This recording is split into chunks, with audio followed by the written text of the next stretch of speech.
Good morning to all. Good morning, sir. Friends, for the last 1 week we are preparing for today's lecture and it's a very interesting topic. जीना इसी का नाम है.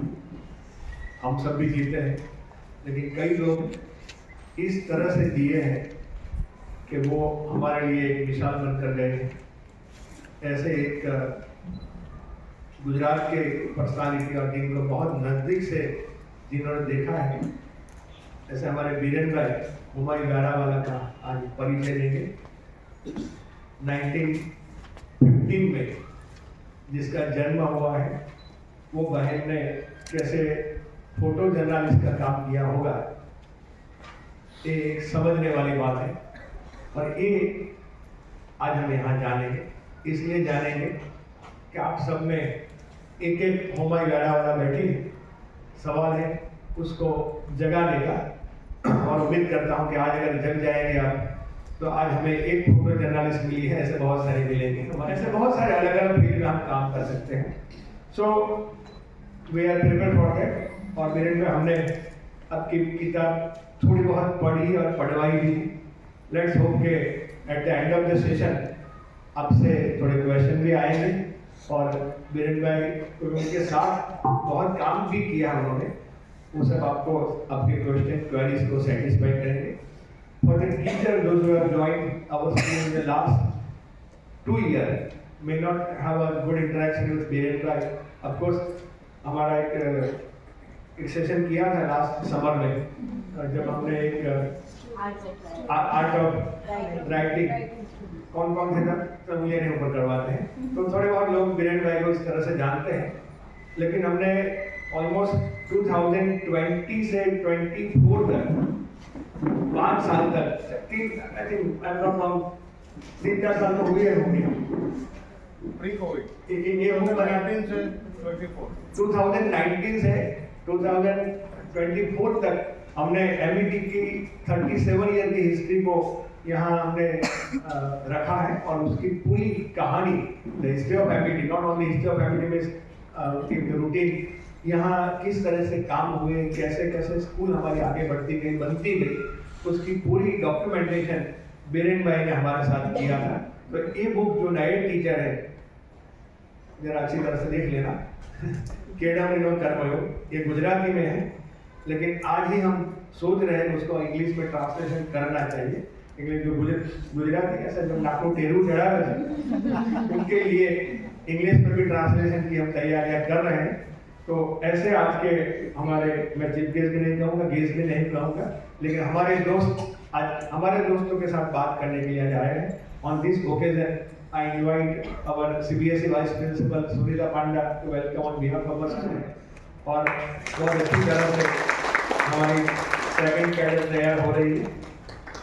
Another newly join member सुबी देविया, अब आइए और हमारे बीरेन भाई के बेटर हाफ और बीटर हाफ का डॉ कामिनी मैन का वेलकम करें. दोस्तों बीरेन भाई और कामिनी मैन एक ऐसा कपल है कि एक ट्यूनिंग के साथ काम करते हैं, अच्छी तरह से एक दूसरे को समझते हैं. और ऐसे दोस्त हमें मिलना वो एमईटी का एक सद्भाग्य है. Without taking much of your time I invite Biren भाई टू प्रेजेंट टुडेज टॉपिक, जीना इसी का नाम है. दोस्तों ये अगर आप ऐसा कुछ सीखेंगे तो लास्ट वीक में आप कोई भी एक दिन का न्यूज़पेपर निकालो, 8-10 सुसाइड, 10-15 मर्डर और इतनी सारी चीजें आती है. 2 दिन पहले टीचर ने जब सुसाइड किया और वो भी गवर्नमेंट के काम के, तो मुझे बहुत दुख हुआ कि भाई तू ऐसा अपने फैमिली को क्यों परेशान करता है because of some extra pressure. कैसे जी सकते हैं? जिंदगी बहुत लंबी है और जीने के लिए हमारे पास कोई वजूद होना चाहिए. और वजूद क्या हो सकता है? वो हुमायूं व्यारावाला थे तभी प्रॉब्लम थे, और आज हमारे 22-25 साल की कोई टीचर है, बहन है, उनको भी प्रॉब्लम है. लेकिन ये सब में अगर करेज हमारे पास है तो बहुत अच्छी तरह से जी सकते हैं और सोसाइटी को हम रिटर्न भी कर सकते हैं. ऐसी एक कहानी लेकर बीरेन में आ रहे हैं इस दिन में. It has been always a pleasure to be here. So one more time, I'm here with all of you.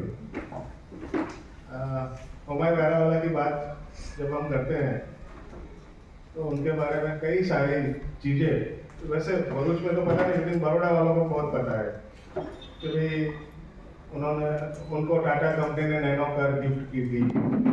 She used to drive Fiat at the age of 94। ऐसी ऐसी कई सारी बातें लोग जानते हैं। वो एक सेंसेशन और न्यूज़ की उस हिसाब से देखें तो ठीक है, लेकिन फैक्ट क्या है? तो हम शुरू से देखते हैं कि हुमायूं बहरा वाला बेसिकली उनकी जो पहली आइडेंटिटी है वो ये है कि she was the first photo journalist, woman photo journalist of India. अभी देखिए अभी 2025 चल रहा है और आप देखें तो फोटो वुमन जर्नलिस्ट अभी भी कोई खास नहीं है। फोटोग्राफर्स बहुत है वुमन फोटोग्राफर्स, लेकिन photo journalism is all together different field, ज़्यादातर मेल डोमिनेटेड फील्ड है। तो हुमायूं बहन ने जब काम शुरू किया तो वो पूरा मेल से ही, सब मेल्स ही थे, मेल फोटोग्राफर थे। तो कैसे she made her place among them. उनका जन्म तो एक पारसी फैमिली में हुआ, फिर वो बॉम्बे आए और वहाँ उनके जो हस्बैंड गुडबी माणिक शाह, उसके साथ उनका परिचय हुआ और जो कॉर्टशिप करीबन 13-14 साल चला। तो उस दौरान माणिक शाह वॉज अ फोटोग्राफर, तो उनसे हुमायूं ने फोटोग्राफी सीखी। तो तब की बात है जब रोल्स आते थे नेगेटिव के, आपको पता होगा अभी तो डिजिटल में सब कार्ड आते हैं, लेकिन रोल वाले कैमरा आते थे। तो उसमें तो ऐसा है कि भाई आप फोटो खींचो, फिर जब तक पूरा रोल खत्म न हो जाए तब तक आप उसे निकाल नहीं सकते। निकालने के बाद उसको डेवलप करना पड़ता है, डेवलप करके उसकी प्रिंट निकालनी पड़ती है। तो ये सब झंझट तब थी, काफ़ी साल तक रही वो। तो हुमायूं बहन धीरे धीरे वो सीखती गई और काम करती गई। इवेंचुअली उन्हें काम मिलता गया और उस टाइम जो इलस्ट्रेटेड वीकली ऑफ इंडिया था, वो मैगजीन में उनके फोटोज छपने लगे।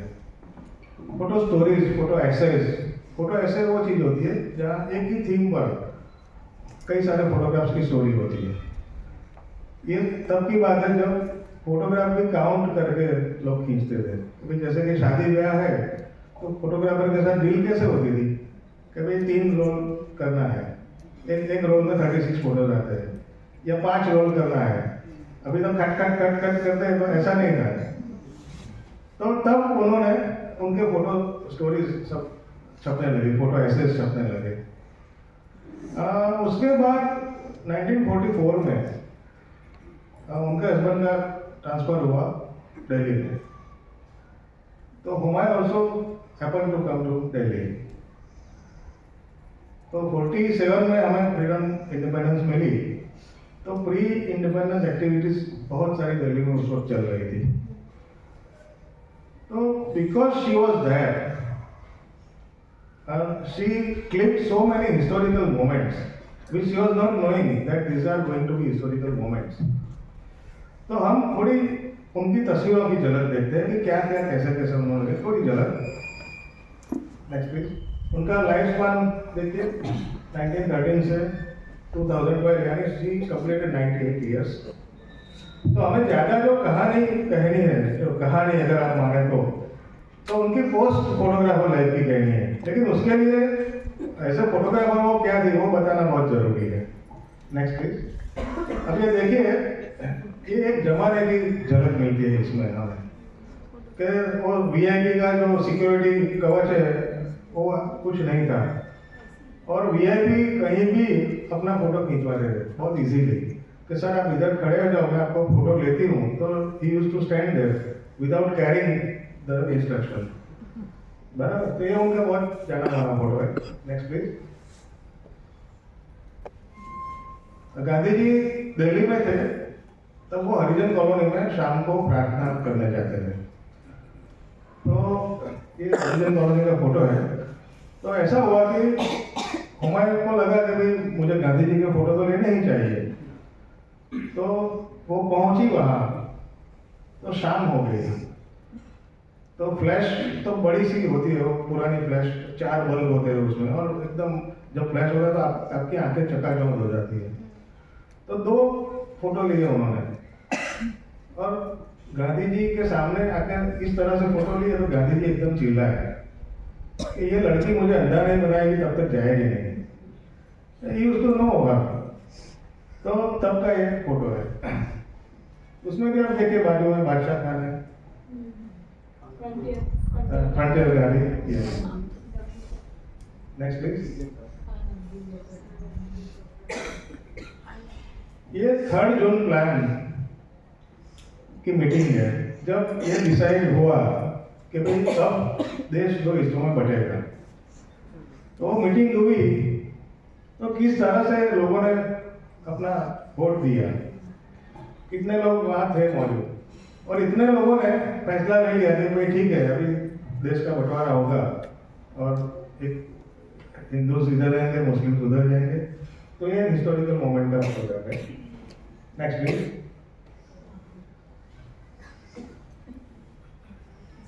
हुमायूं खान ने कभी टेलीफोटो लेंस बसाया नहीं है, which is a prominent requirement for any news photographer. क्यों?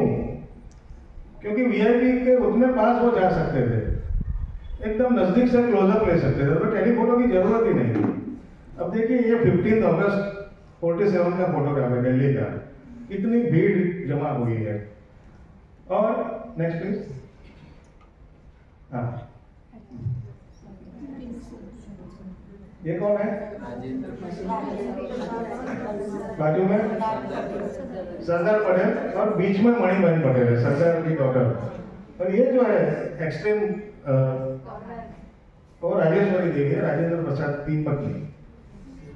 तो जब राजेंद्र बाबू एज ए प्रेसिडेंट शपथ लेने वाले थे तो उन्होंने इच्छा प्रदर्शित की कि भाई मुझे राजघाट जाना है, पहले वहां मैं जाके दर्शन करूंगा बापू की समाधि का, फिर मैं शपथ के लिए आऊंगा। तो वो पहले राजघाट गए। उस वक्त बारिश हो रही थी हल्की सी, और कोई फोटोग्राफर किसी को पता नहीं था कि राजेंद्र बाबू राजघाट जाने वाले हैं। वो सब उनका वेट कर रहे थे पार्लियामेंट हाउस में।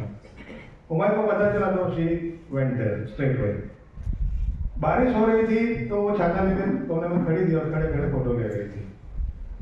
तो राजेंद्र बाबू को बहुत आश्चर्य हुआ कि ये कौन लड़की है जो बारिश में भीगती, छाता लेके कैमरा संभालती और मेरे फोटो लेती है। तो उन्होंने सरदार से पूछा ये कौन है, ये लड़की कौन है? तो विद प्राउड सरदार ने कहा कि वो तो हमारी गुजरात है।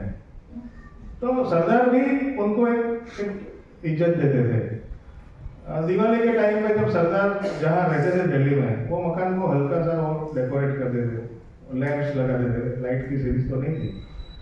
फिर वो अपना एक रिश्तेदार था ईश्वरलाल करके, सरदार पटेल का भतीजा, वो ईश्वरलाल को भेजते हुमायूं बहन के वहाँ। वो देते हैं सूचना इस तरह कि बहन ने बुला भी लाओ। तो बहन use to go there and click the photographs. Next please. Sardar Patel and Mणिबेन. See, she has clicked towering personalities in her camera, and there is no, surprise कि वो सब उन्हें भी जानते थे, क्योंकि इतने पास से वो फोटो लेती थी और पूरी मेल ब्रिगेड में वो अकेली फीमेल थी।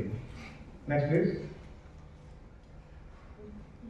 सर ये फोटो व्हाट्सएप यूनिवर्सिटी में बहुत चलता है, किस तरह से चल रहा है वो मैं बताता हूँ आपको, और किसका है वो भी बाद में बताता हूँ।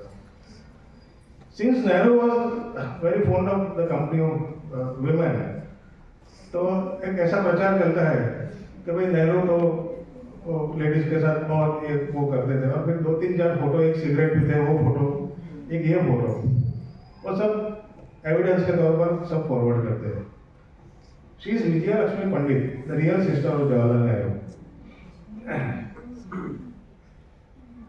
विजया लक्ष्मी पंडित है और ये भाई बहन है। ये फोटो में आप अगर देखोगे तो उसको जो पैशन बोलते हैं, अफेक्शन, वो दिखाई देगा आपको। कि इस गर्मजोशी से वो एक दूसरे को गले मिलते हैं। Vijayalakshmi was ambassador of some country और एयरपोर्ट पर वो आ रहे थे और नेहरू जी कहीं जा रहे थे और उन्होंने एक दूसरे को देखा, तो Homai was there waiting for the subject. उनको लगा कि कुछ होगा, तो ये हुआ। और ये फोटो उनका भी बहुत फेवरेट था। उनके मकान में उन्होंने ये फोटो की बड़ी सी कॉपी लगाई थी। Next please.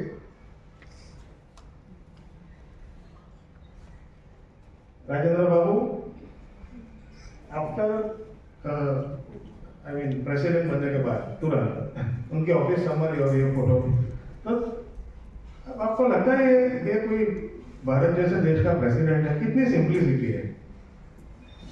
और नीचे वो वैसे ही बैठे वहाँ ऊपर लेके, तो ये थोड़ा एक वो जमाने की भी झलक हमें मिलती है उसमें से। Next please. इनको तो आप पहचानते होंगे, डॉक्टर राधा कृष्णन।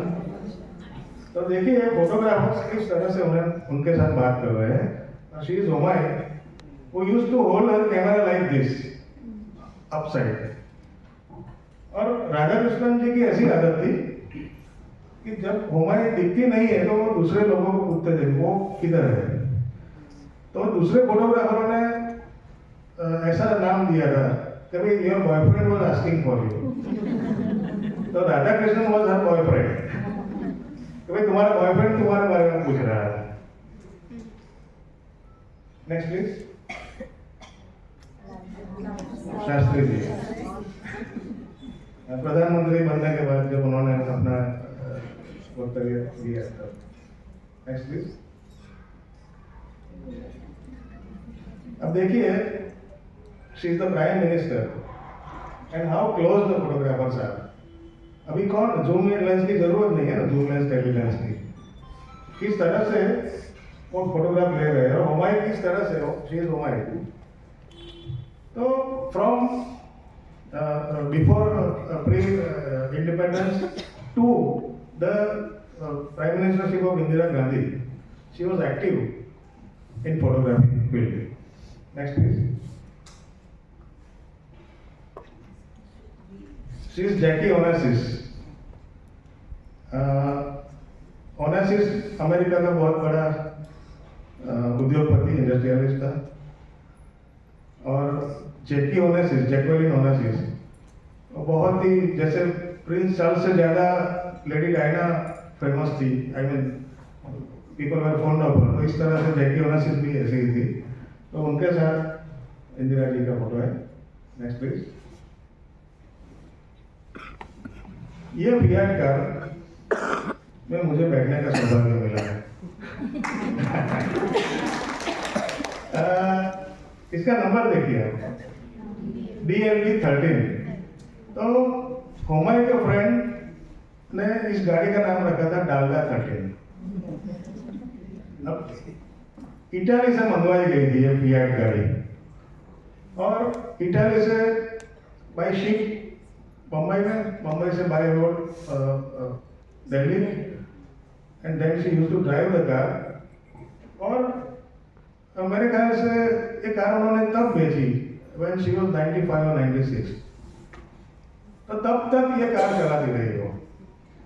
गुजरात में तो नंबर बदल गया था, डालडा 13 है और GJ6 समथिंग समथिंग हो गया था। लेकिन ये कार की मरम्मत करनी हो या फिर उसके टायर का कुछ भी करना है, तो जब हमारा संपर्क हुआ तो कुछ ना कुछ मैं अपने हिसाब से मदद करता था। ये गाड़ी उनकी बहुत फेवरेट थी। उनके पति, उनका पुत्र, वो सबसे ज्यादा, उन सबसे भी ज्यादा साल ये गाड़ी उनके साथ रही। वो लोग तो चल बसे बीच में, लेकिन ये गाड़ी ने बहुत साथ निभाया। और ये जो मेरी बुक है उसमें मैंने एक कार के ऊपर एक चैप्टर लिखा है कि कार उनके पास कैसे आई, कितना रही। जैसे कि हमने फिल्मों में देखा, कार फिल्म की सीरीज आपने देखी होगी, उसमें कार को एक कैरेक्टर की तरह दिखाया है, ह्यूमन कैरेक्टर का।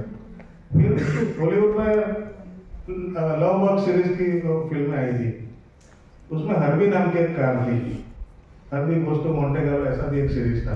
फिर हिंदी में टार्जन द वंडर कार करके एक फिल्म आई थी, तो उसमें कार एक लाइव कैरेक्टर है, it is not merely A car.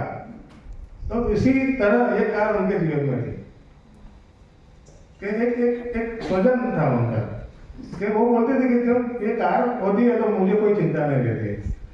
उनके घर के सामने बैंक थी, बीच में डिवाइडर, तो it was difficult to cross the road on foot.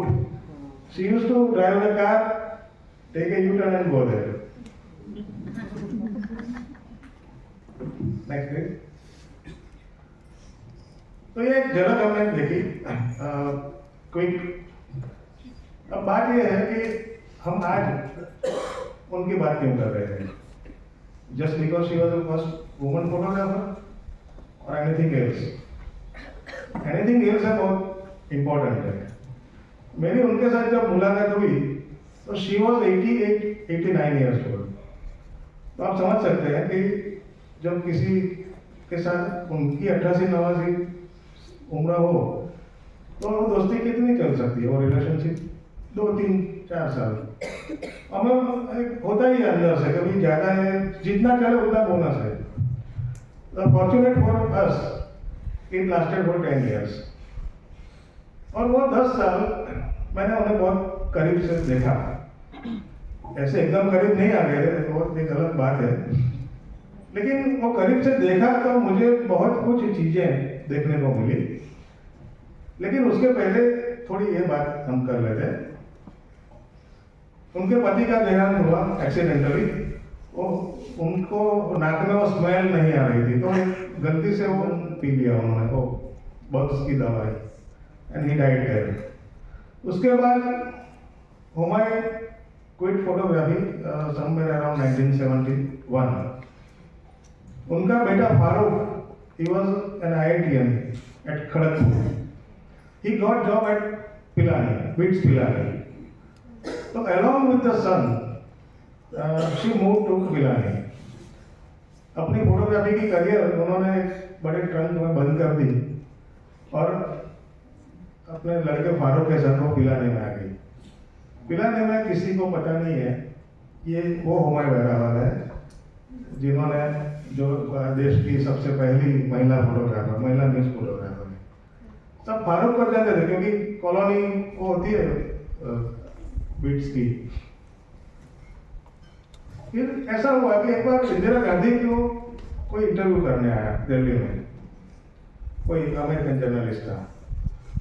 तो उसने पूछा इंदिरा जी को कि मैं देख रहा हूँ कि आपके देश में ये जो न्यूज फोटोग्राफर से आपके तस्वीर ले रहे हैं उसमें कोई महिला दिखाई नहीं देती, तो ऐसा क्यों है? इंदिरा जी ने बताया नहीं है, ठीक हुमायूं बहरावाल करके अभी तक वो एक्टिव थी, अभी अभी वो चली गई थोड़े महीने पहले। ये इंटरव्यू टाइम्स ऑफ इंडिया में छपा। तो अचानक वो बिट्स पिलानी के जो कैंपस है उसका एकदम स्लीपी टाइप का कैंपस था, उसमें हलचल मच गई। तो एक आदमी सीधा दौड़ता हुआ उनके घर आया, हुमायूं मतलब फारूक के घर। बोलता है आपका नाम क्या है? हुमायूं बहरावाल को बोलता है। तो बोलता है मेरा नाम हुमायूं है। नहीं, आपका पूरा नाम क्या है? हुमायूं बहरावाल। आप कभी फोटोग्राफर थी? बोलता है हाँ थी। तो तब से उनकी नई पहचान बनी, क्योंकि फारूक की माँ फोटोग्राफर हुई थी। तो अब देखिए ये न्यूज़पेपर में आया, तब तक उन्होंने क्या किया? उन्होंने कभी फोटोग्राफी की बात किसी से नहीं की, और जो अपने शौक थे, हॉबीज, वो डेवलप की। जैसे उनको गार्डनिंग का बहुत शौक था, फिर दूसरी तीसरी वो इकेबाना का शौक था, फिर छोटी छोटी चीज़ों में वो अपना हुनर दिखा रही। वो क्या बोलते हैं, कौशल से जो करते हैं, स्वेटर, निटिंग भी वो करते हो, कुछ भी नाम लो वो सब करती थी वो। तो उसमें उनका इतना एक्सपर्टीज था कि उन्होंने तय कर लिया है कि photography is a past for me now, और अभी उसकी बात ही नहीं है। वो मेरी करियर थी, वो खत्म हो गई, कोई बात खत्म। लेकिन बीच में उनकी पहचान थोड़े साल के बाद इस तरह से हुई। उसके बाद उनका सन जो फारूक, उनका बेटे की शादी हुई, जमशेदपुर हुई शादी। तो शादी में बारात में 2 लोग गए थे, माँ और बेटा, वापिस 3 लोग आए। धन उनकी डॉटर इन लॉ। फिर फारूक को, because he was a chemical engineer, Jyoti limited Baroda में जॉब मिली। So they shifted to Baroda from Pilani via that Danda 13. Baroda में आके भी वो अपने नॉर्मल लाइफ जीती थी। कुछ किसी को पता नहीं था कि ये ऐसी महिला है, हिस्टोरिकल पर्सनालिटी बड़ौदा में रहती है, किसी को पता नहीं था, क्योंकि उनका वो आइडिया ही नहीं था। Baroda is also sleepy town, अभी भी थोड़ा है लेकिन उस वक्त तो ज़्यादा था। तो बड़ौदा में उन्होंने अपने हिसाब से सब काम शुरू किया, छोटा मोटा। फिर उनके लड़के को कैंसर डिटेक्ट हुआ और वो डिडेंट सर्वाइव, वो भी चल बसा। और उसके बाद उनकी जो पुत्रवधू थी धन, वो अपने माँ बाप के साथ, क्योंकि उनके माँ बाप भी बीमार रहे थे, तो उनके वहाँ जमशेदपुर चली गई। तो शीले में ऑल अराउंड। हमारी कहानी यहाँ से शुरू होती है कि आप सोचिए कि एक ऐसी हस्ती है जिसका भूतकाल इतना भव्य है, लेकिन उसके ऊपर उसका जरा भी बोझ नहीं है। वो अपने हिसाब से जीना चाहती है। तो अपने हिसाब से यानी क्या? अब देखिए, एजिंग जब होता है तो अपने साथ वो बहुत सारी मुश्किलें लेके आता है। Mobility is the prime issue, physical constraints, dependence on others. लेकिन उनका एक बहुत नक्की तय था कि भाई मुझे किसी के ऊपर डिपेंड नहीं बनना है, और मेरी प्राइवेसी है वो ब्रेक नहीं होनी चाहिए। तो जब हम पहली बार मिलने गए, मैं और कामिनी गए थे, तो मुझे तो कुछ ज़्यादा सामाजिक वो पता नहीं होता है। तो बोलती है कि ऐसे हम वृद्ध किसी व्यक्ति को मिलने जाते हैं तो थोड़ा फ्रूट लेके जाना चाहिए। तो हम ऑरेंज जूस लेके गए साथ में। पहली बार हम जा रहे थे, बैठे, अच्छे से बात की, थोड़ा कुछ काम था मुझे। फिर हमने वो ऑरेंज जूस उनके हाथ में पकड़ाई। उन्हें ये नहीं चाहिए मुझे। तो हमने सोचा कि ये तो एक विवेक का एक तरीका है कि भाई नहीं चाहिए, लेकिन फिर हम जरा आग्रह करते तो ले लेंगे। फिर हमने जरा आग्रह किया, नहीं आप रख लीजिए, हम आपके लिए लाए हैं। बोलते I am not sick, I am not sick, I don't like the fruits. I mean ऐसे कोई लाएगा तो मैं नहीं लूंगी वो। Thank you so much, but आप इसे वापस ले जाइए। तो हमारी जिंदगी में तो पहली बार हमारा ऐसा अनुभव हुआ कि सर किसी के लिए हम लेके गए और ऊपर से हमको डांटे और वो हाथ में पकड़ा है। नहीं तो हम तो क्या करते हैं, अरे यार इसकी क्या जरूरत थी।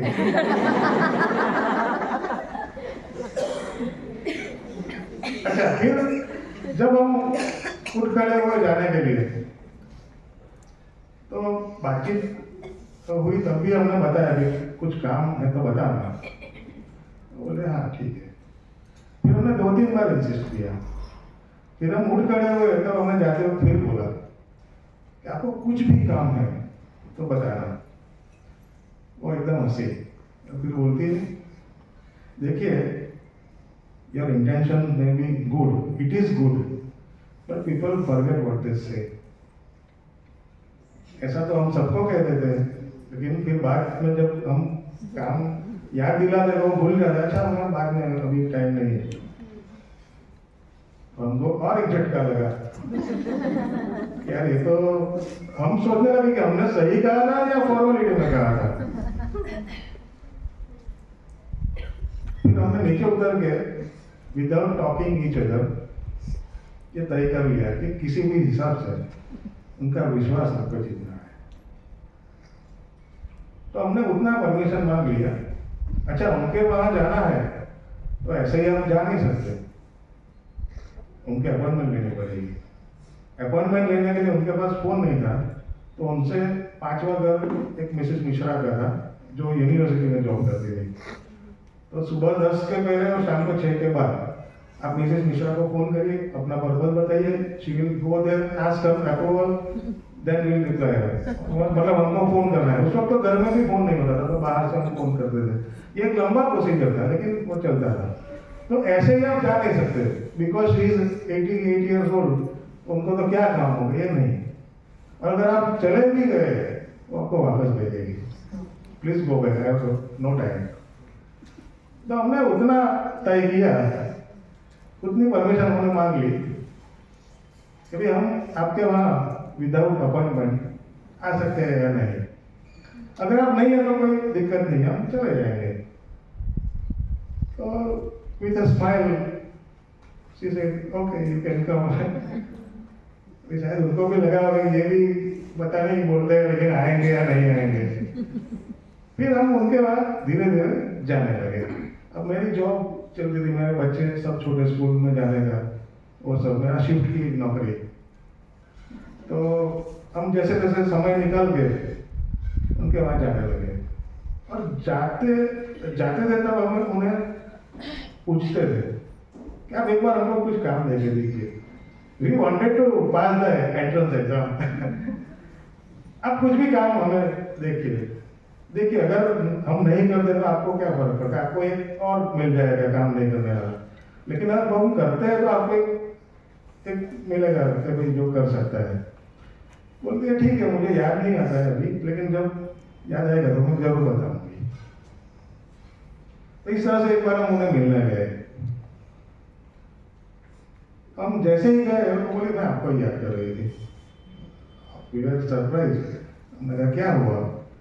तो बोलती मुझे वो ट्यूब चाहिए, टायर की जो ट्यूब होती है पुरानी, और वो भी ट्रक के टायर की चाहिए। ट्रक की जो ट्यूब्स आती है वो चाहिए, किसी भी नायर के पास से मिल जाएगी, इतना टुकड़ा होगा तो भी चलेगा। तो हम तो इतने खुश हो गए कि भाई चलो हमारे लिए एक क्वेश्चन पेपर निकला है टू प्रूव आवरसेल्फ। उस टाइम तो हमारा बस चलता, हम तुरंत नीचे जाके खरीद के ले आते, लेकिन मेरा ड्यूटी का टाइम हो गया था। तो हम घर चले गए, लेकिन रास्ते में से क्यों हमने खरीद ली, और खरीद क्या लिया, नाया ने ऐसे ही दे दिया, इसको हमारा कोई काम की नहीं है। फिर दूसरे ही दिन हम वो ट्यूब लेके उनके वहाँ गए। तो दूसरे दिन उनको देखा तो पहले तो एकदम टिपिकल पारसी ह्यूमर उनका, कुछ भूल गए क्या जब आए थे। तो हम भी ऐसे, हमने कहा नहीं कुछ भूले नहीं है, कुछ काम के लिए आए हैं। फिर वो टुकड़ा हमने निकाला, तो शी वाज सो हैप्पी। और उसके बाद जो हमारी एक रिलेशनशिप बनी, हमारी फ्रेंडशिप, तो मैं कहता हूँ ये उन्हीं का शब्द है, वो मैं कैसे बता दूँ बाद में। तो फिर तो हमारा वो सब हिसाब किताब ये सब चलता रहा, और कुछ भी काम है तो फिर मैसेज करती थी, फोन करती थी, और एक अच्छा खासा हमारा एक संबंध हुआ। वो संबंध के दौरान बहुत करीब से उनको देखने का मुझे मौका मिला, और मेरे कई सारे दोस्त एल्डर्स हैं, जैसे शाह सर भी है, लेकिन शाह सर जूनियर है मेरे एल्डर्स दोस्तों में क्योंकि तो कई सारे ऐसे दोस्त हैं, तो उन सबके साथ हमारी बनती थी एक तरह से। लेकिन इनके साथ जो एक इक्वेशन हमारा बना है वो कुछ अलग ही था। She was staying all alone. उनका मकान था फर्स्ट फ्लोर पर, तो सीढ़ी चढ़नी होती है, बेल दबाना पड़ता है। उनको बहुत अलग अलग तरीके का शौक था, गार्डनिंग, ये तो मैं नाम दे रहा हूँ, लेकिन बहुत सारा मैं भी दिखाता हूँ आपको। फिर वो हम जाते थे, बैठते थे, 1-1.5 घंटा बैठते थे। फिर हम पूछते थे कि कुछ लाना है, उनको जो याद आता है वो लिखवा देते। मैं उनके साथ बैठता, बातें करता, कामिनी नीचे जाके वो सब खरीद के ले आती। लेकिन उनकी स्ट्रिक्ट कंडीशन पैसा जो भी है वो ले लेते हैं। अब देखिए, जैसे आम है, आम की सीजन मैंगो, तो उनको तो 2-3 आम बहुत हो गए, तो 2-3 आम के कितने पैसे हम लेंगे, कैसे गिनेंगे उसको? नहीं, लेकिन जो भी है, फिर हमने ऐसा कर दिया कि भाई इस तरह से ले लेंगे, लेकिन पैसा लेने का, क्योंकि पैसा अगर नहीं लेंगे तो हमसे मंगवाएंगे नहीं। तो इस तरह से धीरे धीरे हमारा एक होता गया। तो उनके घर में हम जाओ तो घर एकदम सिंपल लगेगा आपको, लेकिन धीरे धीरे धीरे उसका जो एस्थेटिक्स है वो आपके सामने आने लगेगा कि क्या क्या चीज में क्या क्या बनाया है उन्होंने। क्रिएटिविटी, प्रचलित अर्थ में हम क्रिएटिविटी किसको बोलते हैं? ये जनरली जो परफॉर्मिंग आर्ट्स है और विजुअल आर्ट्स, यानी संगीत, नृत्य और चित्र, वो हमारे लिए क्रिएटिविटी के अहम माध्यम है। लेकिन मैं आपको बताऊं कि वो माध्यम क्रिएटिव है, लेकिन ज्यादातर लोग उसमें मोनोटोनस काम करते हैं, उसमें क्रिएटिव काम बहुत कम लोग कर पाते हैं। तो हुमायूं बहन को जब हमने देखा काम करते हुए, तब लगा कि क्रिएटिविटी खाली दिखाने के लिए नहीं होती या XYZ चीजों में नहीं होती, it can be a part of your day to day life. Next please. अभी उनका जो बेटा था फारूक, वो एक्सरसाइज करता था, बुल वर्कर वो आता है स्प्रिंग वाला, बुल वर्कर लाया था वो, फिर वो तो उसका देहांत हो गया, बुल वर्कर ऐसे ही पड़ा था। तो बुल वर्कर की स्प्रिंग का उन्होंने ये इस्तेमाल किया, नीचे गेट है और गेट से वो स्प्रिंग बनती है और वो रहती है फर्स्ट फ्लोर पे।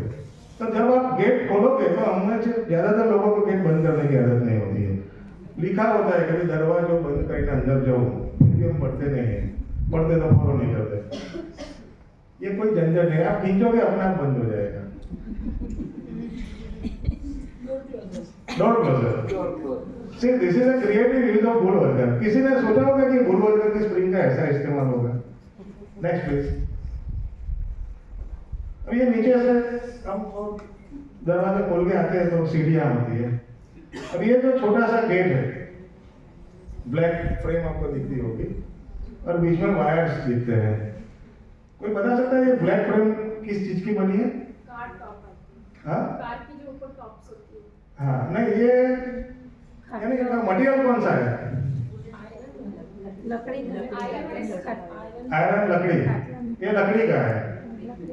लकड़ी की फ्रेम उन्होंने बनाई अपने आप और बीच में वायर्स डाले।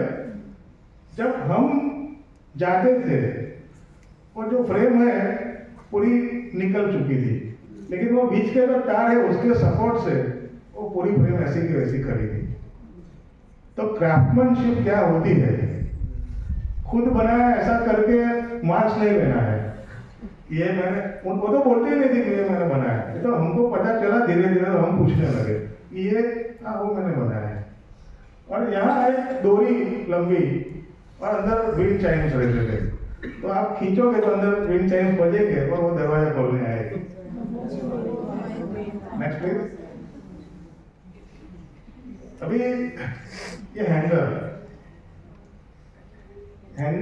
सादे वायर में से उन्होंने बनाया है ट्विस्ट करके, और इतना स्टडी है क्योंकि उनके बाद जब उन्होंने फोटोग्राफी छोड़ दी तो कई सारे इक्विपमेंट्स थे उनके पास, बक्से थे और डेवलपर था और बहुत सारे कई सारे चीजें, तो शायद वायर भी उसमें होगा, तो वायर का ऐसा इस्तेमाल उन्होंने किया था। Next please. ये उनकी टूल किट है। किसी भी कारपेंटर के पास इतनी परफेक्ट टूल किट नहीं होगी, ये मैं आपको बताता हूँ। उसमें आप जो भी चीज मांगो वो फटाक से निकाल के, ड्रिल और करवट ये सब। Next please. ये देखिए क्या है,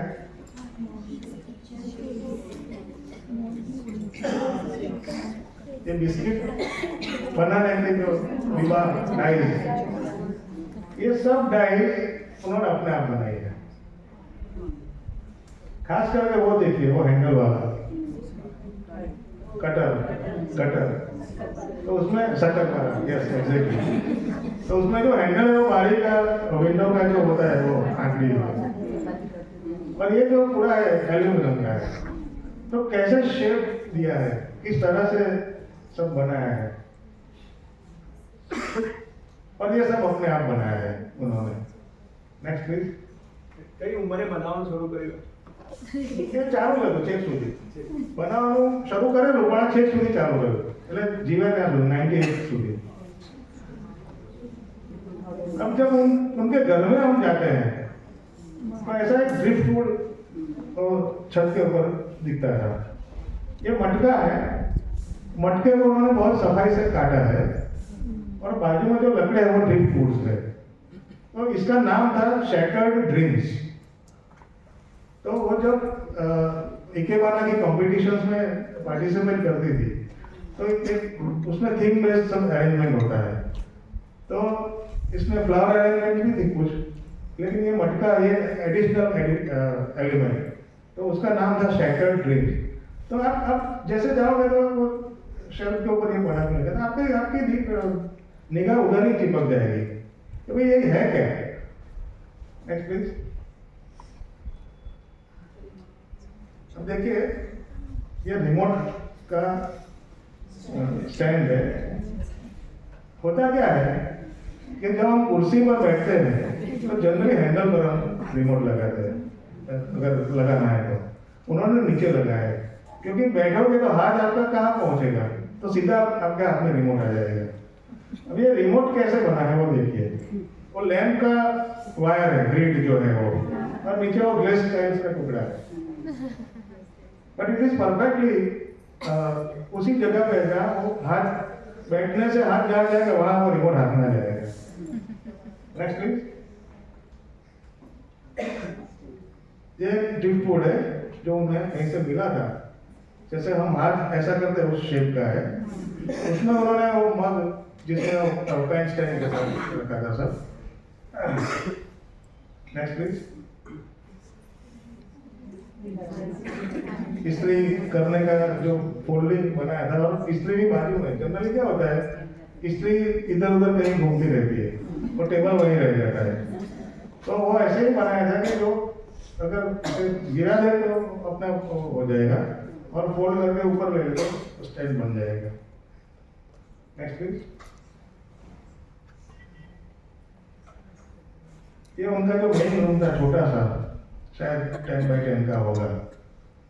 उसमें इस तरह से प्लांट्स, ड्रिफ्टवुड, नीचे फोटोग्राफ्स है, और उनका और उनके बेटे का फोटोग्राफ है। उधर गांधी और सरदार और नेहरू का है, वो गांधी जी वाला फोटोग्राफ है। वो बीच में अशोक जरतुष्ट की वो है कुछ फोटो, और लास्ट में जो शेडो दिखता है वो उनका है। She was there in the kitchen. तो मैंने इस तरह से फोटो लिया कि भाई वो भी वो माहौल में पूरे दिखे। तो it is like this. Next please. जो ब्रिटिश लोग थे वो टाइम और कई एटिकेट्स के बारे में बहुत पंक्चुअल होते हैं। तो मुझे लगता है कि पारसियों के ऊपर उनकी बहुत सारी इन्फ्लुएंस है। तो वो जब भी बाहर जाती थी तो ऐसा लगा के जाती थी, आउट, यानी शी इज नॉट देयर। और ये जो चीज है वो मैं आपको फिजिकल दिखाऊंगा, उसकी बात मैं बाद में करता हूँ। Next please. और DLD 13 के बाद जो GJ6 A124-9 ये उनके मकान के नीचे पड़ी रहती थी, और उनका मिजाज रहती है, she must be 94-95 at this time. Next please. हाँ, वो अंदर चला दी थी, ऐसा एक फोटो लिया था मैंने। Next please. हमारा उनके साथ कॉरेस्पॉन्डेंस बहुत होता था, क्योंकि उन्हें अगर कुछ कहना है, हमें हमसे मंगवाना है तो कैसे मंगवाना है। तो उस वक्त उनके पास मोबाइल फोन नहीं था।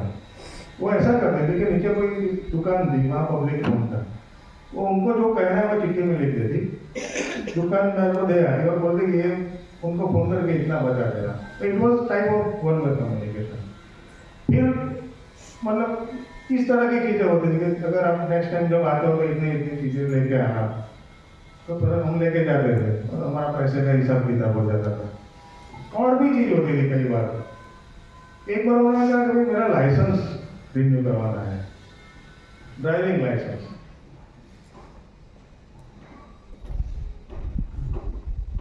तो she was 93 at that time। तो मुझे आश्चर्य हुआ कि ड्राइविंग लाइसेंस अभी रिन्यू करवाने की जरूरत क्या है। But since I was going there, और एक बार मैं उनके साथ फिएट में बैठा था, मैं और कामिनी दोनों, हम तो डर गए थे, अरे वो इस तरह से चलाती है। तो फिर मैंने कोई दलील नहीं की, मैंने कहा ठीक है, I will arrange for that. और वो एजेंट को उनके वहाँ भेजा, वो सब हो गया। उसके बाद लाइसेंस भी उनका आ गया। Next week. हाँ, अभी ये एक इंटरेस्टिंग बात है। At the when she was 94, उनकी बायोग्राफी दिल्ली के एक जर्नलिस्ट है सबीना, वो लिख रही थी, ऑलमोस्ट पब्लिश हो गई थी उस टाइम पे। तो सबीना के कॉन्टेक्ट से उनका अमेरिका में कुछ ऑर्गेनाइज हुआ टूर। तो I think she was 94 at that time. Passport निकलवाने का था उनका, तो वो तो ड्राइविंग लाइसेंस था, ये तो पासपोर्ट डॉक्यूमेंट्स, वो सब हमने जैसे तैसे कर दिया।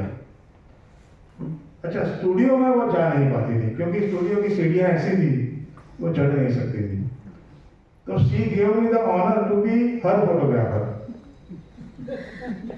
तो बोलते हैं कि मेरा पासपोर्ट साइज का फोटो आप लो। मैंने कहा भाई आप मुझे कह रही है, मैं कैसे लूँ? नहीं, मैं आपको बताती हूँ ना। तो हम टेरेस पे गए और एक टिपिकल बैकग्राउंड के साथ उनका फोटो मैंने लिया, और फिर वो फोटो की इतनी कॉपियाँ निकाली वो उसे ही यूज करती रही। तो पासपोर्ट फिर आ गए बन के, और वो अमेरिका गई भी। लेकिन जो पासपोर्ट बन के आया, वो मुझे इन्फॉर्म करने के लिए उन्होंने जो लेटर लिखा है वो मैंने इधर दिखाया है। वो क्या लिखा है वो पढ़ते हैं इधर। Dear mister Kothari, happy Diwali. Dear mister Kothari, thanks a million, I have just received my passport for 10 years। अब देखिए यहाँ मोबाइल आती है। As I don't believe in wasting anything specially money, I will have to go on living for 10 more years।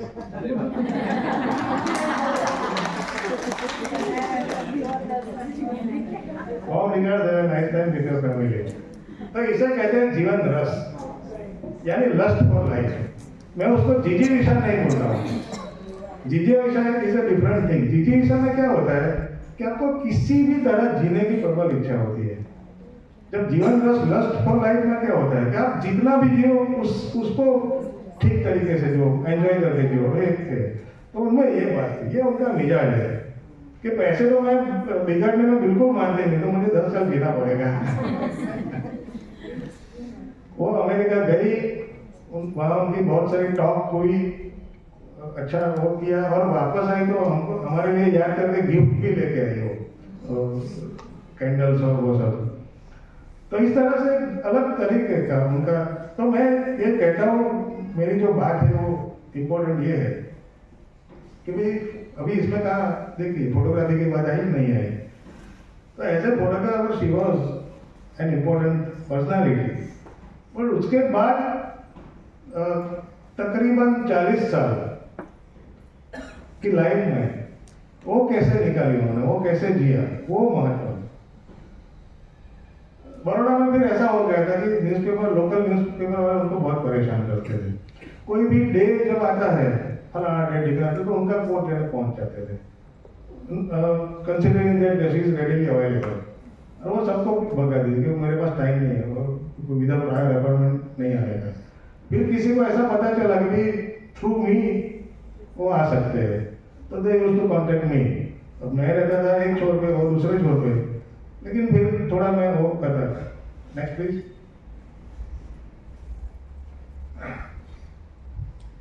ये जो हमारा संबंध है वो कैसे कैसे डेवलप होता गया, तो वो किस नाम से हमें एड्रेस कर दी इससे पता चलता है।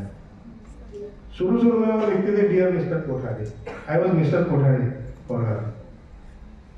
Then dear mister missus Kothari, दोनों का नाम आया। डियर वीरेन बहन कामिनी, खाना कामिनी में गुजराती में जो बोले, और लास्ट में आया सदा सुखी रहो। This is the way she used to address us. Next please.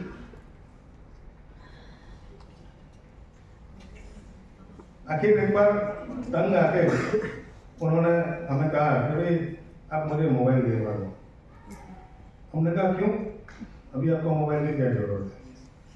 तो बोलती है कि जब लोग मेरे पास मुझे मिलने आते हैं और मुझे पूछते हैं कि कुछ काम है, तो मेरे काम होते हैं कि भाई फला को फोन से ये इन्फॉर्म करना है। वो अपने पॉकेट में से मोबाइल निकाल रहे हैं, मैसेज भी देते थे लेकिन पैसे नहीं देते। This I can tolerate. तो आप हमें मोबाइल दिला दो, मैं सीख जाऊंगी। शी वॉज वेरी टेक सावी। तो हम ऐसा मोबाइल लेके आए, उस वक्त कोई सादा फोन था तो जिसमें बड़े नंबर्स लिखे, उस तरह का मोबाइल लेके हम आए। और वो उनको मैनुअल पे बहुत भरोसा था, जो मैनुअल्स आते हैं ना। अब मोबाइल में तकलीफ क्या है, मैनुअल बहुत छोटा होता है, मैनुअल जैसा कुछ होता ही नहीं। तो वो करती है फोन, कहीं और लग जाता है, ऐसा बहुत बार हुआ। तो मेरा एक दोस्त था परेश प्रजापति, जो उनके पास ही रहता था। तो कई बार अचानक मुझे मिस कॉल या ब्लैंक मैसेज आ जाता है, तो मैं उसको दौड़ा रहता है कि तू जाके जरा देख के आ कि कुछ सही में जरूरत है या कुछ इमरजेंसी है। लेकिन ऐसा ऐसा करके वो सीख गई मोबाइल। और फिर तो जो मजा SMS करने में उनको आता था, क्योंकि कुछ भी मंगना है तो सीधा मुझे SMS कर देती थी। अब देखिए, आप में से कई लोगों ने एकता कपूर की वो सास बहू वाली सीरियल देखी, उसमें भी ना ऐसा एक उनका किस्सा है। हुमायूं और उनकी पुत्र धन वो जमशेदपुर में थे, वो SMS से बात करते थे। टेलीफोनिकली वो पॉसिबल नहीं, उनको सुना ही नहीं देता था क्या था, तो SMS से ही वो बात करते थे। और it was very well converse thing. Next please.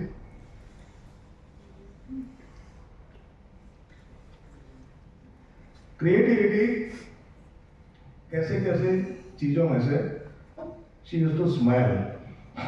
सुमृति थी, वो दिल्ली में थी, तो न्यूज़पेपर में पढ़ा एक बार कि किसी आइसक्रीम वाले के वहाँ फूड एंड ड्रग वाला, फूड डिपार्टमेंट वालों की रेड होगी, और उसमें से जो बन्स होते हैं ना, ब्रेड वाले बन का बड़ा जत्था बरामद किया गया। तो उसका दिमाग चलने लगा कि आइसक्रीम वाले के वहाँ बन का क्या काम है। तो उसने सोचा कि जरूर वो आइसक्रीम में डालता होगा। क्यों?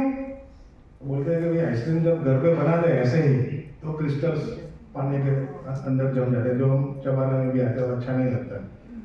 तो बन must be providing the body for that milk और फ्रीज होने में। तो ये उन्होंने सोचा इस तरह से, और फिर अपने आप से बात की होगी कि let us try this. Try किया और सक्सेसफुल। तो उनके घर जब हम जाते थे तो कभी कुछ ना कुछ तो खिला दी थी, तो हम पहले तो एकदम उसका स्वाद लेते थे और फिर धीरे से पूछते थे कि ये कैसे बना है। तो उसमें हमको एक बार ऐसा आइसक्रीम भी खिलाया उन्होंने।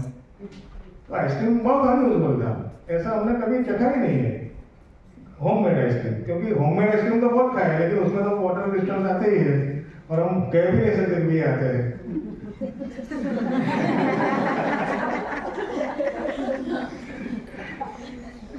तो ये तो कोई अलग टाइप का था। तो फिर हमने पूछा कि ये क्या है इसमें ऐसा कि जो स्पेशल है। तो ये वाकया उन्होंने बताया। इस तरह से it's a plain lime juice, नींबू का पानी है, लेकिन ये प्लेन नहीं है क्योंकि ये ओमाई ने बनाया है। तो उसमें वो बोलती थी कि वो जूस पिलाती थी हमको, लाइम जूस। तो हम तो घर पे नहीं पीते हैं, लेकिन इसका तो कुछ स्वाद ही अलग था। तो हमने पूछा कि ये क्या किया हमने। अब देखिए एक बात ये भी है कि विवेक इस तरह से होना चाहिए, ऐसा मैं मानता हूँ कि आप किसी के घर जाओ कुछ भी चाहिए तो पहले सीधी रेसिपी नहीं पूछनी चाहिए। तो उससे क्या होता है कि अच्छा ऐसे बना, ठीक है वो तो हम भी कर सकते हैं। पहले खाओ, उसकी प्रशंसा करो, फिर आहिस्ता रेसिपी पूछो अगर पूछनी है तो। फिर हमने पूछा कि इसमें क्या कुछ खास है जो हमें नहीं पता चलता, लेकिन बहुत अच्छा है। तो विद्या और उनको भी सीक्रेट जैसा नहीं था, लेकिन अभी हमारी बहुत सारी गृहिणियां सीक्रेट हो।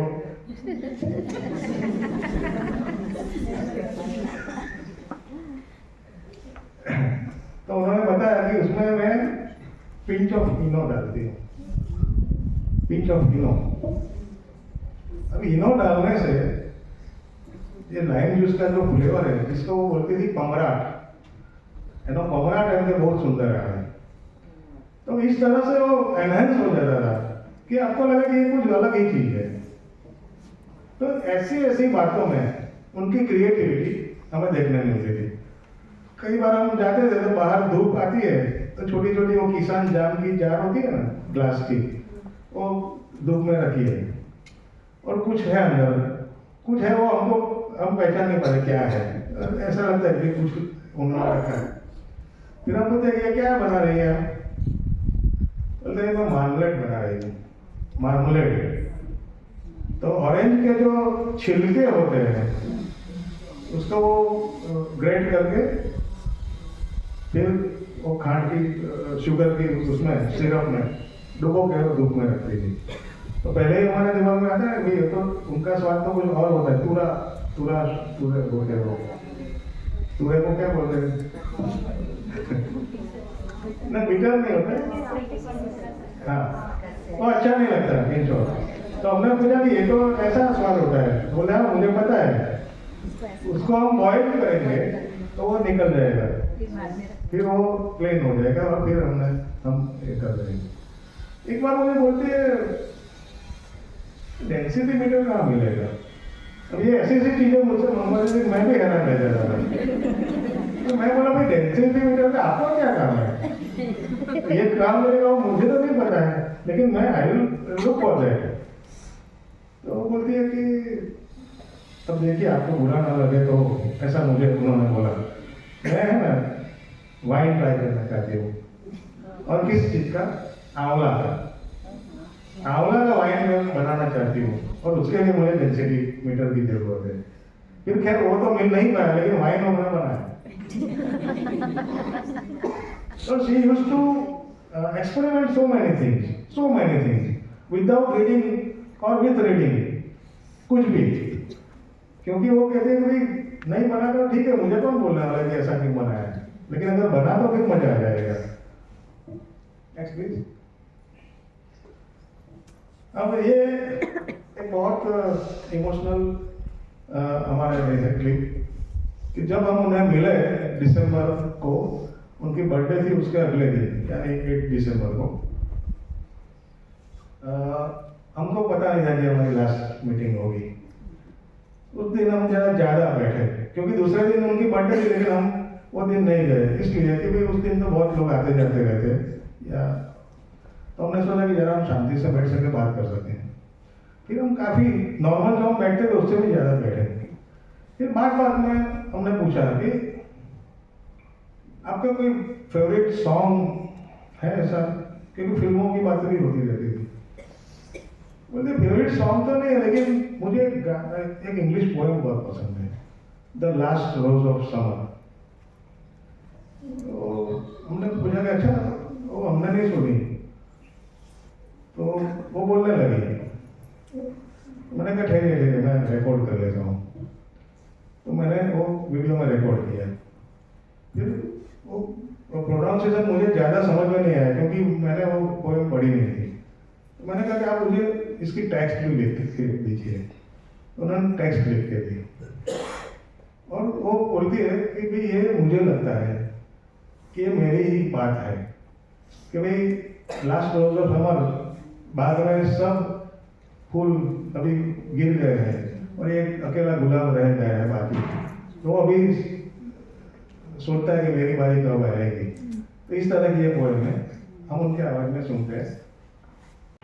Like the last rose of summer, left blooming alone, all her lovely companions are faded and gone. No flower offered in red, no rosebud is nigh to reflect her blushes and give sigh for sigh. God relents and says, I will not leave you alone, thou lone one.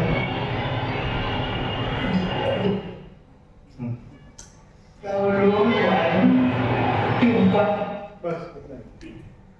तो उसमें वो live दिखती है, पर this was our last video. उसके बाद हम मिल नहीं पाए क्योंकि एक ही महीने में यानी 15 जनवरी को शी पास कर गए और हम थे नहीं उस वक्त। फिर हम आए बाहर से और उनके अंतिम संस्कार वो सब किया। लेकिन this is the last video we have. Next please. ये फोटो जो मैंने मिसेस मिश्रा का जिक्र किया, उनकी पड़ोसन थी, उनका कोई संबंधी आया था, उसने ली थी। तो ये फोटो उनको बहुत पसंद थी और उनकी ऐसी इच्छा थी, ऐसे वो इच्छा नहीं रखती थी ज़्यादा, लेकिन कभी कभी हम बहुत कुछ पूछते हैं तो ऐसे बता देती कि ठीक है, अगर आप इतना ही करते हो तो मेरी इच्छा ऐसी है कि मेरे मृत्यु की खबर जब आप सबको दो तो साथ में ये फोटो भेजे, क्योंकि ये मुझे बहुत पसंद है। तो ये वो फोटो है। और नेक्स्ट प्लीज। तो हमने जहाँ जहाँ उनके मृत्यु के बारे में लिखा तो वी यूज दैट फोटो। ये माय ब्रदर उर्विश आर्टिकल, ये कोई किसी और सबीना ने शायद लिखा है, लेकिन वो हम सबको पता था और हम सबने ये फोटो का इस्तेमाल किया। Next please. फिर उनकी कोई एक डेथ एनिवर्सरी में गूगल ने ये डूडल बनाया था। हालांकि वो हुमायूं जैसी नहीं दिखती है वो जो लेडी है, लेकिन वो हुमायूं की मेमोरी में बनाया था। तो हमारी बात यहाँ खत्म होती है, लेकिन मैं आपको दो चीज आपके लिए खास लाया हूँ जिससे आप हुमायूं को रूबरू मिल सकेंगे। और मैं चाहता हूँ कि आप इसे हाथ से छू के देखिए और पास करिए दूसरे को। एक तो ये डायरी है जिसकी फोटो आपने देखी। वैसे हेल्प एंड इंडिया की छोटी सी डायरी है, कुछ नहीं है इसमें, लेकिन इसके ऊपर एक लूप है। ये लूप पतले वायर से अंदर पिरो के उन्होंने खुद बनाया था और मुझे इसलिए दिया था कि आप जो भी चीज मेरे लिए लाते हो उसका हिसाब इसमें रखें और आप ये कहीं और जगह ना रखें, इसलिए इसे हैंग करके रखना किचन में। तो इसलिए ये लूप बनाया है और सीधा क्राफ्टमैनशिप। दूसरी चीज ये है, this is a pillar knife. ये पाइप का एक छोटा सा टुकड़ा है, उसको काट के एकदम क्राफ्टफुली ये नाइफ बनाई है। आपको लगेगा नहीं कि किसी 90 ईयर या यानी किसी ने हाथ से बनाई है, ये मशीन में लगती है आपको, लेकिन ये पूरी तरह हाथ से बनाई है। तो मैं पास करो, ये किताब लिखी है हुमायूं वाला, उसमें मैंने मेरे हिसाब से मैंने जिस तरह से उनको देखा उसका वर्णन किया है। उनकी पास्ट लाइफ है, लेकिन ज्यादातर मैंने जो 10 साल तक उन्होंने उनको देखा जिस तरह से, उसका वर्णन है। तो शायद आपके दिमाग में और भी कई सवाल उनके बारे में आए होंगे, तो you can ask, please feel free to ask anything. क्योंकि મારા ભાઈ ઉર્વિશ એમનો બહુ લાંબો ઇન્ટરવ્યૂ કર્યો હતો, તો એ વખતે આઈ વોઝ ધેર અને એ બધી એમના મુખેથી પણ સાંભળી અને એવી જ રીતે બીજા મીડિયામાં પણ આ બધી બાબત પુષ્કળ આવેલી છે. એટલે ઘણી બધી વસ્તુઓ ફોટોગ્રાફર તરીકેની આખી વાત છે બહુ પ્રસિદ્ધ છે. એટલે તમે અત્યારે ગૂગલ પર જોશો તો તમને આમાં બહુ જ બધું જોવા મળશે. પણ મારું જે ફોકસ હતું આ પુસ્તક માટે એ ખાલી 10 વર્ષનું હતું કે ભાઈ એક માણસ ઉત્તરાવસ્થામાં, અને ઉત્તરાવસ્થા એટલે આ સાવ છેલ્લા વર્ષ 88 થી 98 તો કેવી રીતે જીવન રસથી જીવે છે એક વ્યક્તિ, અને કેવી રીતે એટલે આપણે વોટ્સએપ પર એક જોક બહુ ચાલે છે પેલા કાચા કેળા વાળી. એમ કે એક વૃદ્ધ ભાઈ હોય છે એટલે પેલા એક વાત થાય છે કે આ તો તમારે ભવિષ્યમાં કામ લાગશે, તમે લઈ જાઓ. એટલે પેલા ભાઈ મારી આ ઉંમરે હું કદી કાચા કેળા નથી ખરીદતો, કારણ કે કોને ખબર હોય કે આગળ શું થયું. પણ એમના મોઢે કદી મેં એવું સાંભળ્યું નથી, આવી કોઈ વાત જ નહીં. એમની જોડે હંમેશા અવનવી વસ્તુઓ હોય, અવનવા અખતરા, અવનવી ટેકનિક્સ. પોતાના શરીરને એટલું બધું અદ્ભુત રીતે ઓળખતા હતા કે મોટાભાગની રેમેડી એ જાતે કરતા હતા, મોટાભાગના ઇલાજ. અને જેના આપણે ડોસીમાનું વૈદ્ય કહીએ એ પ્રકારના, પણ બહુ ટેકનિકલ. એટલે એકવાર એમણે મારી પાસે omega-3 ની ટેબ્લેટ્સ મંગાવી. એટલે કામિની ગઈ મેડિકલ સ્ટોર પર, પેલો ભાઈ ઓળખતો હતો. એટલે એના સામો પ્રશ્ન પૂછ્યો કે ભાઈ કંઈ પ્રોબ્લેમ છે કોઈને? આ ગોળી કે જનરલી એમને એમ ના લેવાય. એટલે બીજું કોઈ હોય તો અમે કે ભાઈ અમે પૂછીને કહીએ પણ આપણે આ તો હોમાઈ છે, એમાં કોઈ બધા આપ્યું હતા ના હોય તો ના કહીએ, લઈને અમે આપીએ એમને. તો એ omega-3 લેતા હતા. એટલે રિગર ડાયજેસ્ટની બધી બુક્સ હોય એમાંથી એ બધું જાતનું. અચ્છા, એને પાછું એ જાતે પાછું ગુજરાતીમાં પોતાની ભાષામાં લખે. એવી બધી વસ્તુ આમાં મેં મૂકી છે બુકમાં. અમુક એમના ચિઠ્ઠીઓ એ બધું કે ભાઈ એમને અમુક નામ ગુજરાતીમાં ટ્રાન્સલેટ કરે કે ભાઈ ગુજરાતીમાં એને શું કહેવાય. એટલે બીજું કે એમની એક ખાસિયત એ હતી સરોજબેન કે કદી એ પોતાના ભૂતકાળની વાત ના કરે. वही मेरा क्वेश्चन था कि whether he No, never. She used to live in present, not in future, not in past. because she lost her son also at very early age, so वो young नहीं, तो कभी बात जैसे एक बार हमने सोचा, at that time I was writing a column in आहा जिंदगी मैगजीन, तो मुझे लगा कि मुझे उनकी कार के बारे में लिखना है. तो मैंने उनको बताया कि भाई एक बार हम बैठेंगे तो सिर्फ और सिर्फ कार के बारे में ही बात करेंगे, कार की बायोग्राफी. बोले ठीक है.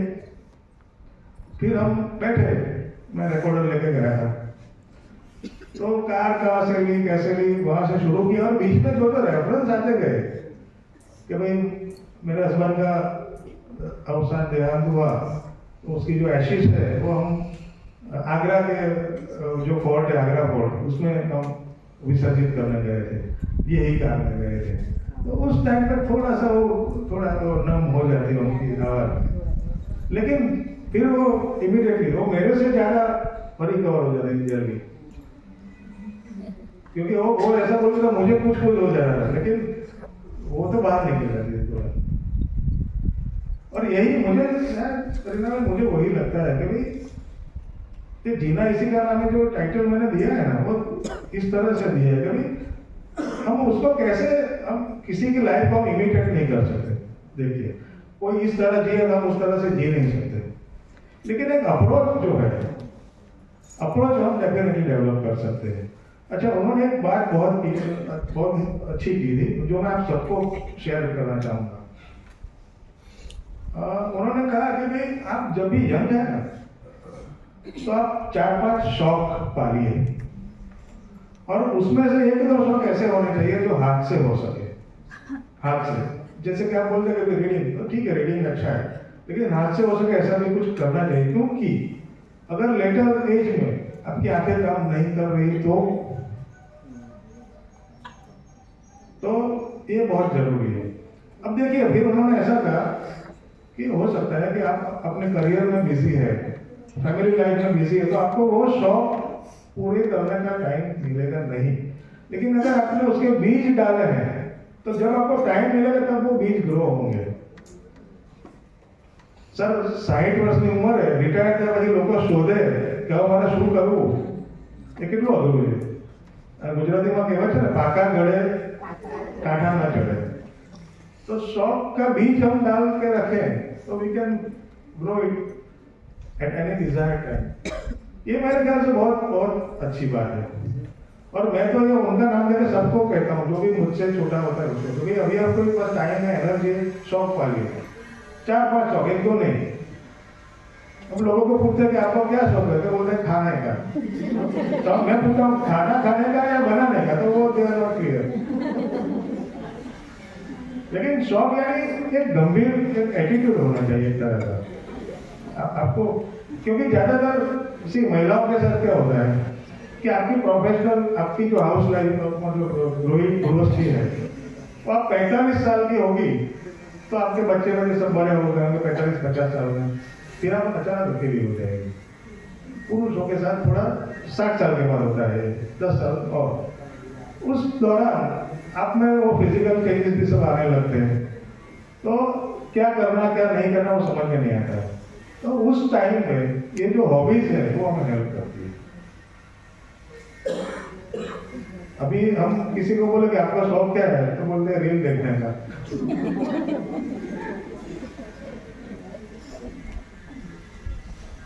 तो ये मेरे ख्याल से hobby can make your life very liveable. पुरुष लोगों को क्या होता है कि वो 58 साल की जैसे एज है उनकी रिटायर है, तो 56 साल से उनको चिंता रहती है कि मैं रिटायर होकर करूंगा क्या। फिर वो मंदिर जाते हैं, फिर बगीचे में बैठते हैं, सीनियर सिटीजन का ग्रुप बनाते हैं, और वहां अल्टीमेटली करते कुछ नहीं है।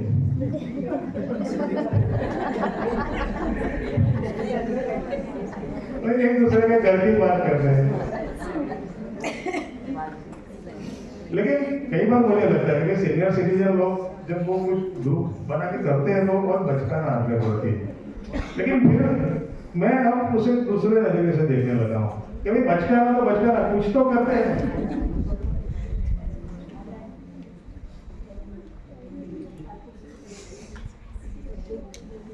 टाटा नैनो युद्धમાં બની હતી? बहुत सारा सवाल। ये जो मैंने बताया ना कि कार के बारे में जो मैंने इंटरव्यू लिया, वो पूरी स्टोरी आज हिंदी मैगजीन में छपी। उसका टाइटल था कारनामा।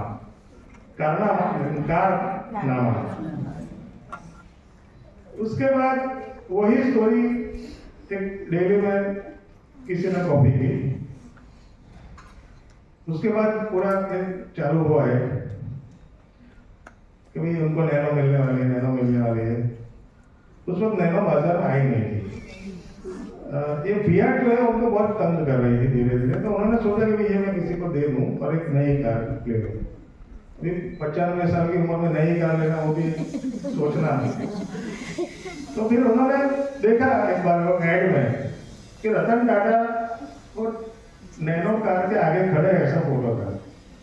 तो उन्होंने लगा कि ये कार छोटी अच्छी है, क्योंकि रतन टाटा की हाइट बहुत है और उसकी प्रपोर्शन में ये कार, तो बोले ये मुझे अच्छी लगेगी। तो फिर बात शुरू हुई, फिर न्यूज़पेपर मीडिया सब जगह चला, और ड्यूरिंग दैट पीरियड ये डिलीवरी स्टार्ट हुई टाटा नैनो की। तो मीडिया में सब इतना सारा है, तो टाटा का जो बड़ौदा का वो है शोरूम नैनो का, वो लोग ने अप्रोच किया और बोला कि हम आपको प्रायोरिटी दे देंगे और तो कुछ नहीं कर सकते, मुफ्त की तो बात ही नहीं है, लेकिन हम आपको आउट ऑफ वेटिंग लिस्ट देंगे। तो that is how they deliver the car. पैसे पूरे उन्होंने पे किए और कार उनके घर पे आ गई। और वो जो फियाट है वो उन्होंने अपने कजिन को दे दी। उसकी बात पूरी इसमें लिखी है। फिर ऐसा हुआ कि टाटा नैनो उन्होंने जो सोची थी उस टाइप की थी नहीं, तो बाहर से छोटी दिखती थी, अंदर से उसका स्पेस बड़ा था, तो उनको मजा नहीं आया कि ये अच्छी नहीं लगती है, ये मैं नहीं चला सकती। तो उन्होंने सोचा कि भाई अभी क्या करूं, हमने कहा बेच दीजिए। तो उनके नीचे जो भाई रहते थे ग्राउंड फ्लोर पे, उन्होंने वो खरीद ली। अल्टीमेटली हुआ क्या, नैनो वहीं की वहीं रही। तो लोग तो आते जाते सोचते हैं हाँ जी के पास नैनो है, लेकिन किसी को यह पता नहीं था कि एक्चुअली बेच दी गई है। और मीडिया में तो इतना चला, अभी भी लोग मोबाइल ब्रांड को इसीलिए याद करते हैं, अच्छा वही जो जिसको टाटा ने नैनो दी थी, अरे भी दी नहीं थी यार, वो खरीदी थी।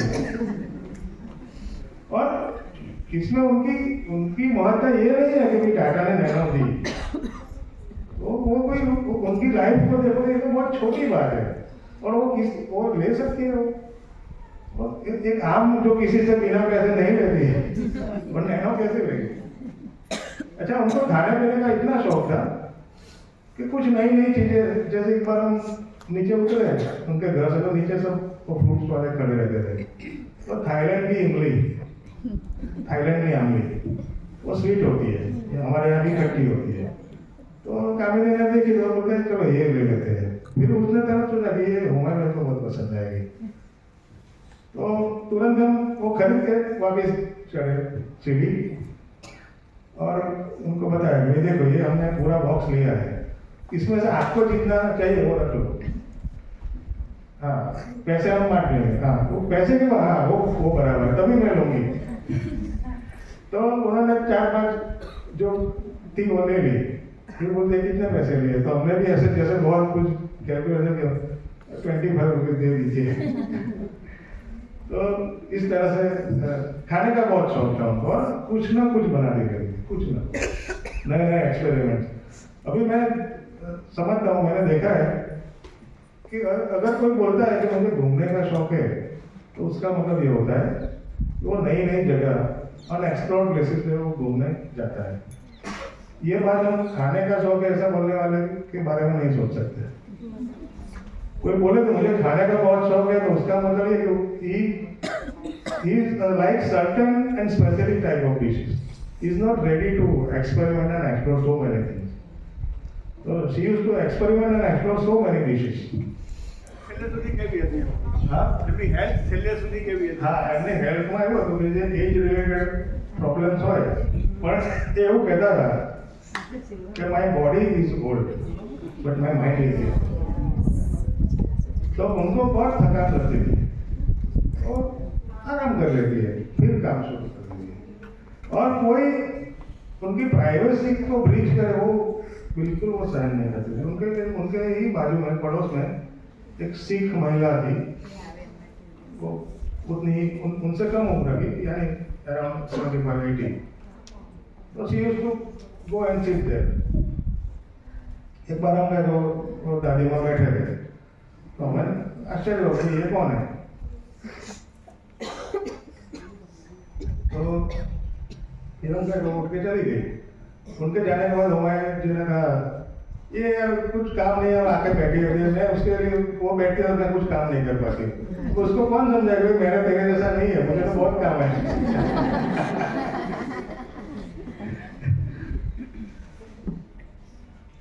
तो हेल्थ वाइज वो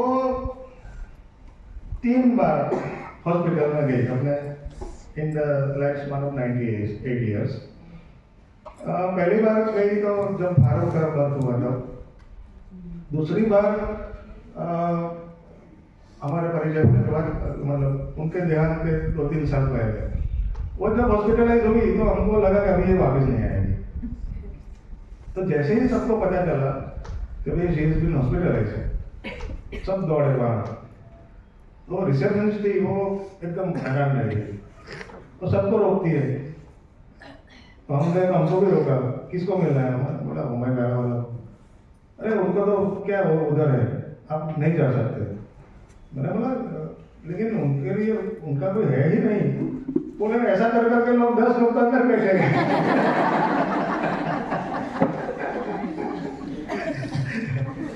तो अच्छा, उधर जब हॉस्पिटलाइज हुई है, जीवन रस क्या है और नीड और आइडेंटिफाइंग द बॉडी, वो उनको पता चला मुझे कुछ है नहीं। वो बोलती है मुझे मेडिकेशन की जरूरत नहीं है। अगर मेडिकेशन तो ठीक है वो चलेगा, लेकिन ये लोग मुझे भूखा मार देंगे, मैं भूख से मर जाऊंगी, तो बीमारी से नहीं मरूंगी। तो हमने बोला कि आप कुछ अरेंज कीजिए। तो हम रहते थे तो हॉस्पिटल दूर थी, तो नजदीक में उडुपी रेस्टोरेंट थी, उधर एक वेटर से हमने कांटेक्ट किया और एश्योर किया कि भाई हर रोज सुबह में तो उनको कुछ गर्म नाश्ता दे के आए। वो पेमेंट वो सब हम देख लेंगे। तो अकॉर्डिंगली वो सुबह में हर रोज इडली सांभर या उपमा जो भी है वो हर रोज देख के आता था मैं। फिर तो वो तो हॉस्पिटल से वापिस आ गए। तो गया सरप्राइज, ये क्या बात है, क्योंकि जब कोई इतनी एज में जाता है तो हम मन ही मन तैयार हो जाते हैं। उसके बाद 2 साल शी लिव, और आखिर तीसरी बार जब वो लास्ट टाइम उसका हुआ था वो गिर गई थी, उसके बाद उसका हॉस्पिटलाइजेशन हुआ। उनके डेथ के बाद जैसे जनरली ऐसे लेडी थी कि उनकी चीजें म्यूजियम में रखनी चाहिए, तो सारे उनकी चीजों का क्या? ये बहुत सैड पार्ट है, क्योंकि आपकी बात बराबर है कि म्यूजियम में होनी चाहिए, लेकिन हमें ये भी नहीं भूलना चाहिए कि वो भारत में जन्मे थे, तो हमें इन चीज़ों की कदर नहीं है। मैं आपको बताऊं, उनके कैमरा है, ये सारी चीजें। मैं आपको बताऊं उनके, मैं जो गेट देखा ना आपने, वो गेट के ऊपर उनकी एक बढ़िया नेम प्लेट लगी, एकदम छोटी सी क्यूट थी। हम अभी तो उनकी अंतिम यात्रा की तैयारी कर रहे हैं, नीचे देखा वो प्लेट गायब है। क्या कर रहे हैं? उनका खुद का घर था, घर उनका खुद का था, लेकिन उन्होंने ऐसा प्रोविजन किया था। एक तो अंतिम संस्कार के बारे में भी उन्होंने कुछ लिखा था, मैं बता रहा हूँ आपको कि बीइंग अ पारसी उनका तो होता है अलग टाइप का, बराबर कुआं में सब जाते हैं, लेकिन वो उसमें नहीं मानते थे, क्योंकि उसका पर्पस ये है कि जो पंछी है वो, हाँ वल्चर, तो बोलते अभी तो गिद्ध की आबादी कम हो गई है, तो there is no use of doing that. तो बोलते हैं मेरा अग्नि संस्कार करना, तो अग्नि संस्कार सबने किया है, और उस हिसाब से वो सब हो गया, वो सब पूरा उन्होंने लिख के दिया था। लेकिन उनका जो घर है, घर का ऐसा हुआ कि जो मेरा दोस्त परेश प्रजापति, जो बहुत ही उनके करीब आ गया geographically as well as emotionally, तो उन्होंने ऐसा विल बनाया था कि अगर मेरा घर जो बेचोगे तो किसी को बेचना तो पहले परेश को पूछना, और अगर परेश को लेना है तो एक्स अमाउंट में उसको दे दें, और किसी को अगर देना है तो फिर जो बाजार कीमत आएगा वो। तो Paresh out of all his emotions bought that house, but eventually he also sold that. तो उनकी कुछ फिजिकल ऐसा कुछ नहीं है यादगिरी, जो ये थोड़ी चीज हमने हमारे हाथ में आई जो हमने संभाल के रखी, और वो जो थे तब उन्होंने कुछ न कुछ थोड़ा थोड़ा दिया था वो, बाकी तो ये तो मुश्किल है। अच्छा, उनके सब photographs, that is an interesting, उनके जो उनका ये मानना था कि ये जो फोटोज है it documents the history of the country, तो it should be exhibited and shown to various age groups of students. तो दिल्ली के अपना एक अलकाजी फाउंडेशन है, वो सब फोटो उनकी हयाती में वो उन्होंने दे दिया। She was very happy about that. वो आए, पैक करके प्रॉपर सब ले गया, उधर वो उनका कुछ ना कुछ एग्जीबिशन करते रहते हैं उनके डेथ के बाद भी। बेंगलोर में भी किया था, दिल्ली में है, वो कुछ ना कुछ चलता रहता है। तो वो आफ्टर ऑल वो मेन चीज़ है कि उनकी जो लेगेसी है वो ये है। लेकिन मुझे एक अलग बात है, लेकिन मैं जब बात करता हूँ तो एज ए पर्सन मुझे वो कैसा लगा कि किस तरह से हमने देखा उनको नज़दीक से, ये भी एक अलग पहलू है।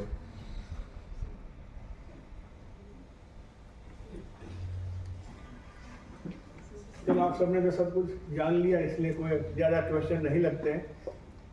एक मैं बोल देता हूँ, सॉरी कि सबको जो लोग उन्हें मिलने आते थे ना, वो मिलने से ज़्यादा उनको देखने आते थे, जैसे कोई म्यूजियम की चीज़ हो, क्योंकि उनके बारे में बहुत पढ़ा है। तो बुढ़िया कैसी है, क्या करती होगी, फिर ऐसे वो उसका आर्थिक क्या है, पैसे का क्या करती है, वो सब पूछते थे। तो to be on that side उन्होंने अपने पैसों का बहुत अच्छा इन्वेस्टमेंट किया था, और एक निश्चित आय उनको हर महीने मिलती रहती थी, उससे उनका गुजारा चल जाता था। She was never in crunch of money. Delhi में उन्होंने जो मकान बनवाया था अपने आप से, अपने सोच से वो उनमें वो रह नहीं पाई और बेच देना पड़ा। तो उसके जो पैसे आए थे वो पैसे को उन्होंने इन्वेस्ट किया था। और small simple and beautiful was our motto. और अरे कुछ भी लिखो, स्मॉल सिंपल एंड ब्यूटीफुल। तो जब आपकी खर्च पे लगाम है तो आय चाहे कितनी भी हो, यू कैन मैनेज।